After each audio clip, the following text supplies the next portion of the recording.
Well, Florida is known for its beautiful beaches, crystal clear waters, and marine life. But what you might not know is the Florida coral reef tract is in danger of losing 50% of its coral species to rising water temperatures and disease. Yeah, Florida's coral reef is the third largest barrier reef in the world. It stretches approximately 350 linear miles from the Dry Tortugas National Park in the Gulf of Mexico, all around the Keys, up to the St. Lucie Inlet in Martin County. To understand how to revive and save our reefs, researchers need data on the disease movement and coral changes over time. Our Danny Travis was in Palm Beach with more on how one local research team is making that happen.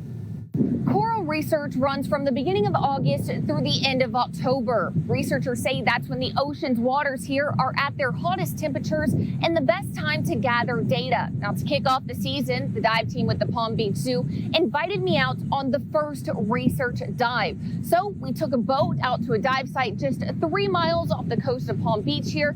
And yes, I geared up and went in the water with them to see their research firsthand. Yeah. Well, that I would have noticed.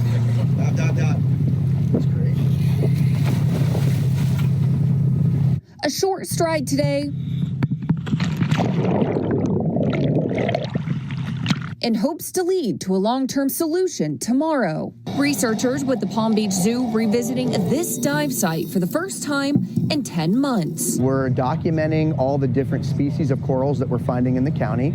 We're also looking at thermal stress and bleaching effects and how widespread that is and on what species it is. And we're also looking for coral diseases. What diseases and what corals are they affecting and to what extent?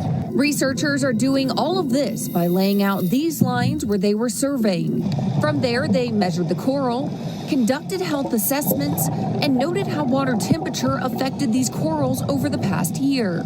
Last year, we had record temperatures in South Florida that affected the corals. A lot of thermal stress, a lot of bleaching. Last season, divers discovered an anomaly compared to the rest of Florida's coral reef tract. The good news here is in Palm Beach County, the water temperature has been lower, which means that the corals here have been less stressed and much more healthy. Water temperatures reached triple digits this time last year further south.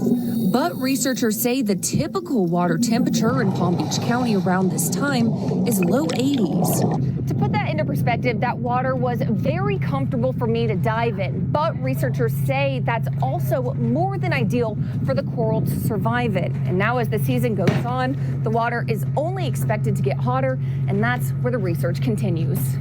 For now, research from the first dive back was already promising. So you can see my health assessment is pretty blank. So blank is good. Blank is very good. And what makes a reef so successful doesn't end with just the coral. As far as the fish life, and we saw the shark and the turtle, all of those are really good indications that you have a nice, healthy ecosystem. Data that gives researchers hope this one ecosystem in Palm Beach County could be part of the long-term solution to saving Florida's coral reef tract as a whole. Hi, I'm Matt Lincoln for CBS 12 News. Click the like and subscribe buttons if you want to see more stories like this that impact you.